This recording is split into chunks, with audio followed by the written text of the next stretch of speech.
Hello friends, आज के tips and tricks बहुत ही यूज़फुल है। तो देर नहीं करते हैं और फटाफट से अपना वीडियो शुरू करते हैं।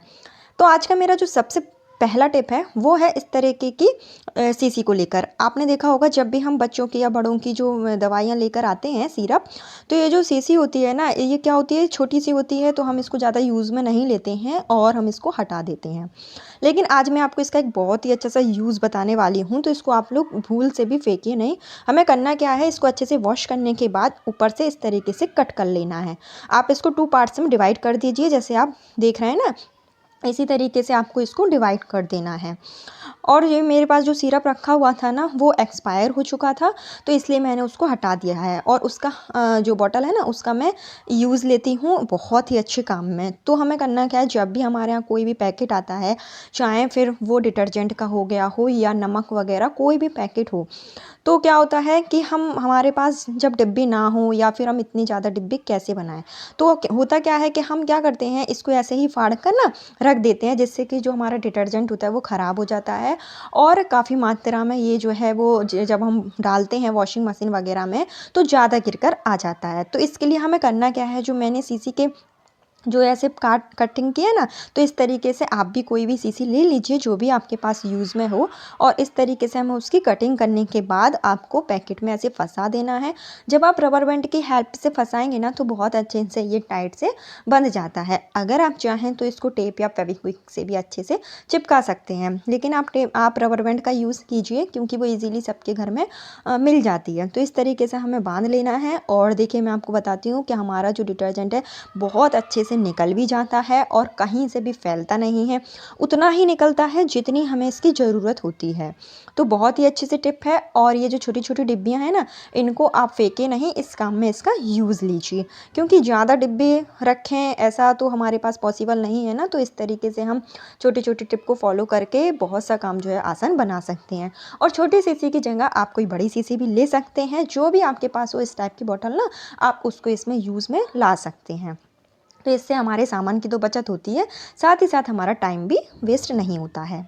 तो आज की मेरी जो नेक्स्ट टिप है, जो आपने देखा होगा बची हुई सीसी थी ना, उसको भी हम बहुत ही अच्छे काम में ले सकते हैं। जैसे आपने देखा होगा बच्चों के कॉइन्स वगैरह होते हैं या फिर कैंडल वगैरह होती है छोटी छोटी जो बच जाती है, तो उसको हम इस तरीके से ना इस डिब्बे में रख सकते हैं। कहीं पर भी अगर हम रख देंगे ना, तो अच्छे से सामने हमें मिल भी जाएगी और ईजी तरीके से ये रखी रहती है।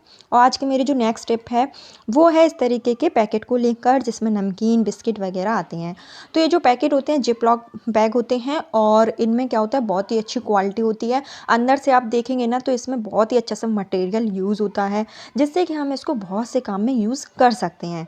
तो जब भी आपके पास ये जो पैकेट खाली हो जाए, इनको फेंकिए नहीं, इसका हम बहुत से काम में यूज़ कर सकते हैं। जिसमें से एक हैक है जो मैं आप लोगों के साथ में शेयर करूंगी। अगर आपको मेरा हैक पसंद आए तो वीडियो को लाइक और चैनल को सब्सक्राइब जरूर कर दीजिए। तो फ्रेंड्स, जैसे कि होता क्या है, हम गरम गरम खाना बनाते हैं और अचानक से हमें खाना कहीं पर पैक करना होता है, या फिर हम कहीं ट्रैवलिंग पे जाते हैं और अपना जो टिफ़िन वगैरह लेकर जाते हैं। तो इनकेस अगर हमारे पास कोई डिब्बा नहीं है, या फिर जो गर्म खाना होता है उसको हम डायरेक्ट पन्नी में नहीं रख सकते हैं, जो सब्जी वाली पन्नी आती है ना, उसमें अगर हम डायरेक्ट रख देंगे तो हमारी जो पन्नी एकदम से पिघल जाएगी। तो उस टाइम पर हम ये जो पैकेट होते हैं इनका यूज़ कर सकते हैं, क्योंकि इसमें जब हम चाहें जितना गर्म खाना रख देना, ये बिल्कुल भी पिघलेगी नहीं। तो अभी आप देख सकते हैं, इसमें ना बहुत ज़्यादा क्वांटिटी में सामान भी आ जाता है। तो मेरा जो कुकर भर के जो तहरी बनी हुई थी ना, वो आप देख सकते हैं कि आधे से ज़्यादा एक पैकेट में आ गई है। तो बहुत ही अच्छे से टिप होती है, और इसको हम अच्छे से जब बंद कर लेंगे ना, तो इसमें गिरने के भी कहीं से भी चांस नहीं होते हैं। और जब हम इसको ज़्यादा लंबे टाइम तक भी रखेंगे ना, तो इसमें क्या होगा, एयर टाइट होता है, हमारा जो खाना है वो ठंडा नहीं होगा, और जब भी हमें खाना खाना हुआ ना, तो हम इसका बहुत ही अच्छे टाइम पर यूज़ कर सकते हैं। इसी तरीके से क्या होता है, जो छोटे छोटे पैकेट्स होते हैं इनको भी हम रख सकते हैं, जैसे कि मसाले वगैरह के पैकेट होते हैं, इनका यूज़ हम अचार रखने में कर सकते हैं और बहुत से काम में कर सकते हैं। तो कैसा लगा आज का मेरा आपको हैक, तो कमेंट्स करके ज़रूर बताइएगा। और इस तरीके से ना हम अपना पैसा भी बचा सकते हैं और टाइम भी बचा सकते हैं। तो आज का मेरा जो नेक्स्ट टिप है वो भी बहुत यूज़फुल है। होता क्या है, आपने देखा होगा जब भी हमारे यहाँ ये वाइट बैग होते हैं या फिर वाइट कपड़े वगैरह होते हैं, इस पर लिपस्टिक के दाग या फिर कोई इंक वगैरह के दाग लग जाते हैं ना, तो इनको छुटाना बहुत ही ज़्यादा मुश्किल हो जाता है। तो आज मैं आपको एक इतना अच्छा तरीका बताऊँगी कि हमें बिना मेहनत के फटाफट से इसका रिज़ल्ट मिल जाएगा। एकदम से क्लीन जो है बहुत अच्छे से हो जाता है, बिल्कुल भी आपको रगड़ना नहीं पड़ेगा। तो इसके लिए हमें करना क्या है, कोई भी कॉटन ले लेनी है या कोई भी आप कपड़ा ले लीजिए। मैं ज़्यादातर जो पन्नी का यूज़ करती हूँ, जो कि ये बैग आते हैं ना सब्जी वगैरह, उसी में। तो हमें करना क्या है, कोई भी सैनिटाइज़र ले लेना है। सैनिटाइज़र आप कोई भी कंपनी का ले सकते हैं, जो भी आप यूज़ करते हो। और बस थोड़ा सा सैनिटाइज़र आप इसको कपड़े में डालिए, या आप कॉटन का लेंगे तो कॉटन में भी इसको आप इसी तरीके से डालिए, और बस जहाँ भी हमारा दाग है ना उस पे आप इस तरीके से इसको थोड़ा सा रफ़ करिए। आपको ज़्यादा भी मेहनत नहीं करनी पड़ेगी। आप देखेंगे आपका जो भी दाग होगा फटाफट से रिमूव हो जाता है। और आप देख सकते हैं वीडियो में कि जो बैग है वो कितना अच्छे से क्लीन हो गया है। तो जो पेन का दाग होता है वो बहुत ज़्यादा ज़िद्दी होता है, आसानी से छूटता नहीं है। तो इस तरीके से जब हम थोड़ा सा रगड़ेंगे ना तो हमारा बहुत ही अच्छे से क्लीन हो जाएगा। इसी तरीके से हल्दी वगैरह के दाग हो गए, लिपस्टिक के हो गए या नेल पेंट के हो गए, हम सैनिटाइज़र से बहुत ही अच्छे तरीके से रिमूव कर सकते हैं। और जो सैनिटाइज़र होता है वो आजकल सबके घर में अवेलेबल होता ही है। तो ऐसा नहीं है कि हमारे पास सैनिटाइज़र नहीं है तो हमें परेशान होने की ज़रूरत है। बहुत ही अच्छी सी टिप है, आई होप आपको पसंद आई हो। और मेरी जो नेक्स्ट टिप है वो भी बहुत यूज़फुल है। आपने देखा होगा जब भी हम चाउमीन वगैरह कुछ बनाते हैं तो इसका जो उबला हुआ पानी होता है ना, उसको हमें फेंकने में बड़ी दिक्कत हो जाती है, क्योंकि अगर हम इसको डायरेक्ट छन्नी में डालते हैं तो एक तो छन्नी हमें वॉश बेसिन में रखना होती है, जिससे क्या होता है कि जब हम गरम गरम पानी डालते हैं उसका जो ड्रेन होता है वो बहुत जल्दी ख़राब हो जाता है, और हमारी जो चाउमीन है वो ठीक तरीके से अच्छे से पानी नहीं निचोड़ पाती है। इसके लिए बहुत ही अच्छा सा हैक है, आपको क्या करना है, इसके ऊपर ना एक ढक्कन रख देना है जो भी इसके बराबर का हो, और बस आपको एक कटोरा ले लेना है। और आपको करना क्या है, ये जो पानी है ना आप इस तरीके से निकालिए, इससे हमारी चाउमीन बिल्कुल भी बाहर नहीं निकलेगी और हमारा जो पानी है ना बहुत अच्छे से रिमूव हो जाता है। इससे हमें बार बार ऐसा नहीं है कि छन्नी के नीचे कुछ रखने की ज़रूरत है या फिर हम डायरेक्ट जो हमारा बर्तन धोने वाला होता है उसमें पानी डालें। तो इस तरीके से आप पानी को निकालिए, और ये बहुत ही अच्छा सा हैक है। इस तरीके से हम जो गर्म पानी हमारा ये है इसका भी हम यूज़ कर सकते हैं अगर बहुत से काम में आप चाहें।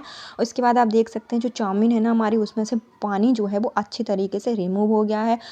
हमें छन्नी वगैरह की भी कोई ज़रूरत नहीं होती है। अगर आपके पास छन्नी नहीं है तो आप इस ट्रिक को ज़रूर से फॉलो कीजिए।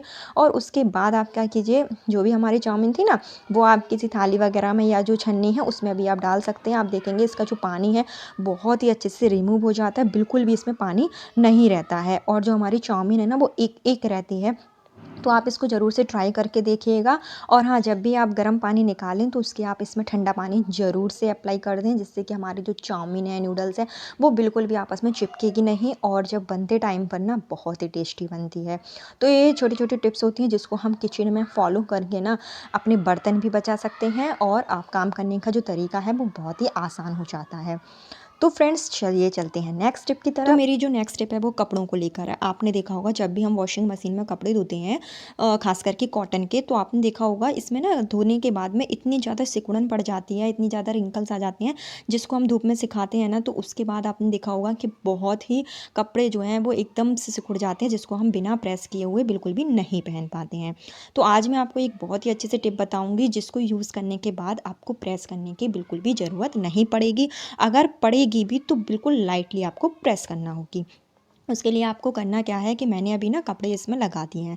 तो जब आपके कपड़े वॉश हो जाएं और ड्रायर का टाइम आए, तो अगर आपकी वॉशिंग मशीन में ड्रायर अलग से है तो आप ये टिप जो है डायरेक्ट ड्रायर में ही अप्लाई कर सकते हैं। और अगर आपके में ड्रायर अलग से नहीं है तो आप ड्राई होने का वेट कीजिए। जैसे कि मेरे कपड़े जो है वॉश हो चुके हैं और अभी मैं ड्राई के लिए लगाने वाली हूँ।